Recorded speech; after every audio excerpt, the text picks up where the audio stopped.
had the privilege of recommending Bob Furchgott to the State University of New York for the chairmanship of their Department of Pharmacology.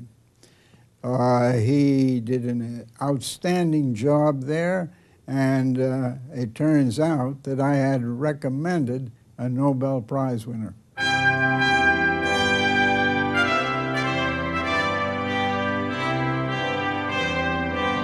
On behalf of the Nobel Assembly, I wish to convey to you our congratulations, and I now ask you to step forward to receive your Nobel Prizes from the hands of His Majesty the King.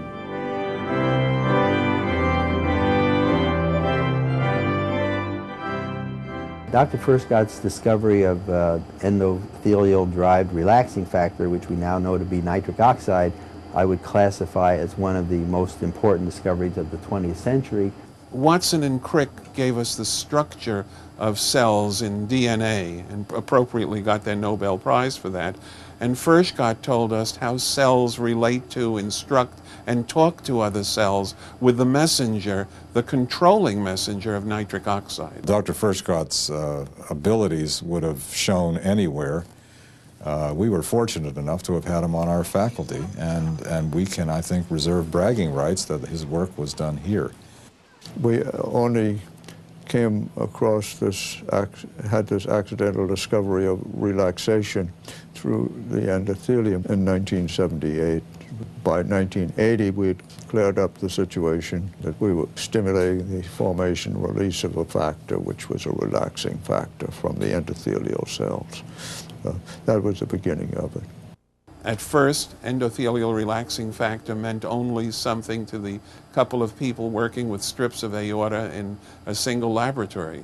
And today, thousands and thousands of people use that finding and the derivative research to seek explanations for myriad problems that are at the root of how the body works and what we do. Every breath we take, every beat of the heart, every action that we make. It's all related to nitric oxide, and Furchgott found that. What he found was a very, very important molecule, the many manifestations of which still haven't even been fully explored.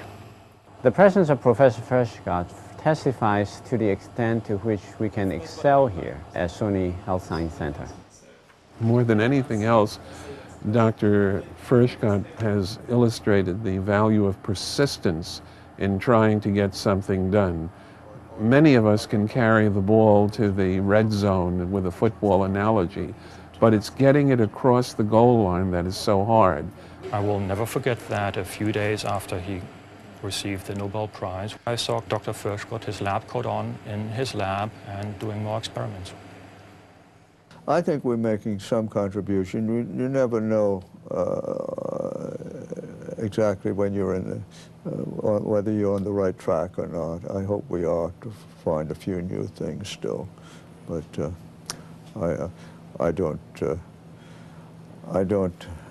have any delusions of getting another Nobel Prize or anything like that.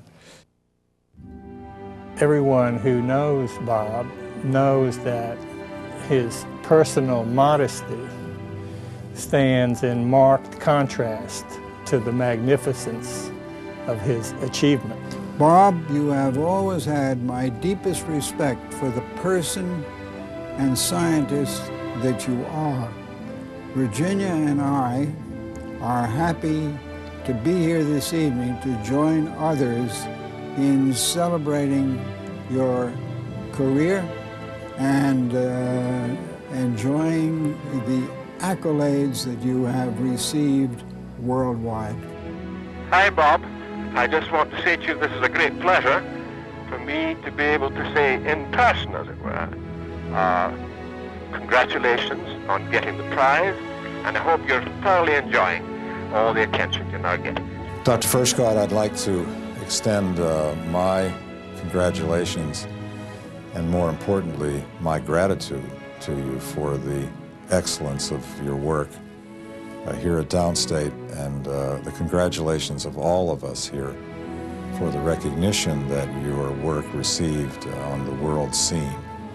In all the 40 years or so that I've known you, I've really admired your achievements and your straightforward experimental approach. Thank you for the friendship. From the depth of my heart, thank you, thank you, thank you. And please don't leave your lab, and please be there when I call you.